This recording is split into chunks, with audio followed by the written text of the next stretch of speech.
Oui, j'en sais. Lui, je sais qu'il va bien parce qu'il a regardé un match de foot comme on aime en regarder, avec du rebondissement, c'est le cas de le dire. J'ai voulu aller boire un verre, il s'est passé plein de trucs, donc c'est compliqué. Bon, il y a eu du spectacle. Un verre à Saint-Etienne. Il y a eu du spectacle, un verre à Saint-Etienne, ouais. Il y a eu du spectacle, en tout cas, du côté de Monaco. Laurent, fort. hier soir, il y a eu des rebondissements, du foot comme on l'aime. 7 buts au total, quand même, dans cette soirée entre Monaco et Marseille. Et regardez, donc, ça commence par ce but ici de Monaco, hein, qui ouvre le score par Ben Yedder sur ce penalty. Ben Yedder qui s'offre un doublé. Ici, 10 minutes plus tard, il gagne son duel avec Mandanda. Et puis ensuite, ça devient complètement dingue. Benedetto va réduire le score ici avant la pause. Germain puis Payet, pour avoir en image, redonne l'avantage à l'OM à l'heure de jeu. Ça fait 3-2 à ce moment-là. Marseille qui va inscrire un autre but grâce à Benedetto, décidément très en forme, même quand il n'est pas là ici. C'est ça.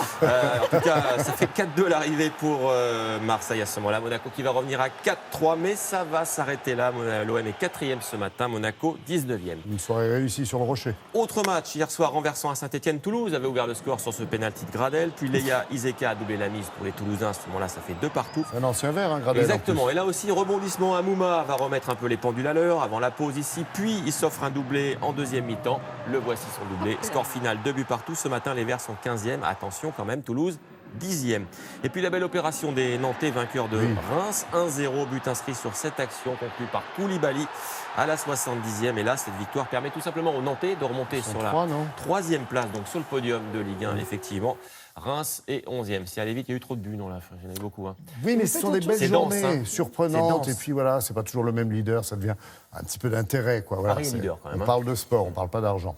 J'ai rien dit. On parle volley, nous, parce que les Français sont discrets dans l'Euro, mais quand même, petit bonhomme de chemin sympa. Ça avance tout doucement, mais ça avance. En tout cas, la France qui est toujours invaincue dans son mondial à domicile. Hein, ça se passe du côté de Montpellier. 3e match, 3e victoire. Donc on va dire que c'est un sans faute. Et après, la Roumanie. Après la Grèce, eh bien, ce sont les Portugais qui se sont mis KO hier soir par des Français en grande forme quand même. Regardez ces images tout de suite. Des Français qui jouent en rouge. Voilà, 3-7-0. Comme d'habitude, c'est le tarif.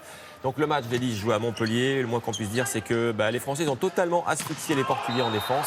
Regardez cette défense impériale. Le mur français, il est tout simplement infranchissable. Ça a été ça durant 1h30. La France qui est pas maladroite non plus en attaque, avec une belle adresse au smash. Ça, on aime bien regarder ça. Voilà, comme à la plage l'été, vous voyez, mais eux, c'est mieux, forcément. Et au final, donc, victoire 3-7-0, j'ai envie de dire, comme d'hab, vous l'avez dit. Prochain match, dès ce soir, contre la Bulgarie. Les Bleus... Ça, c'est autre chose, hein, attention. Oui. Les Bulgares sont forts. Oui, mais les Bleus, regardez, ils ont décroché leur 2e médaille de bronze dans un mondial. Vous l'avez suivi, c'était hier. La France qui a remporté ce match pour la 3e place contre l'Australie, 67-59. Vengeance. La France qualifiée, oui, vengeance, exactement, pour les JO. Et c'est l'Espagne qui est championne du monde. Ça ne vous aura pas échappé. Et puis... Dans l'actu également ce matin, du rugby, avec ce match là aussi, il y a eu du suspense entre Toulon et le Racing. Les Toulonnais qui ont globalement dominé ce match de la 4e journée, avec notamment cet essai de Ikpefan après une belle interception. Mais vous l'avez peut-être suivi sur la fin, le Racing est revenu tout près. Ils sont venus chatouiller Toulon. Et ils ont marqué plus d'essais, mais finalement Toulon s'impose de 3 petits points, 32-29.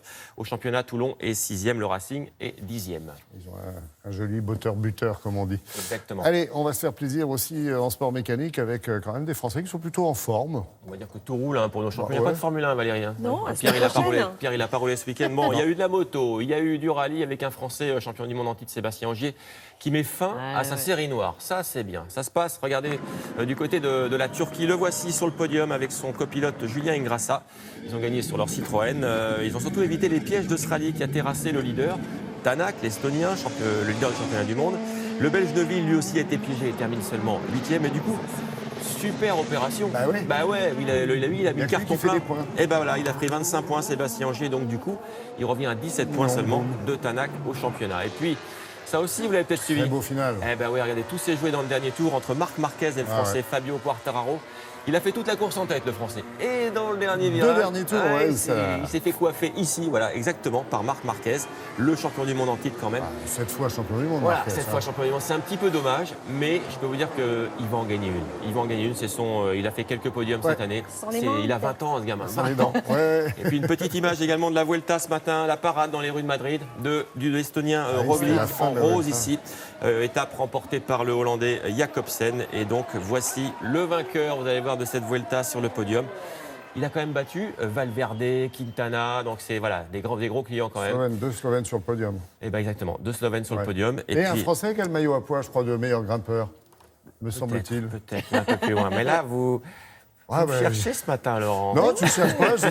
Non, je suis content de vous voir, c'est tout, je vous fais la fête. Et que vous restiez encore un Roglic a gagné. Hein, Bon, voilà. C'est le principal.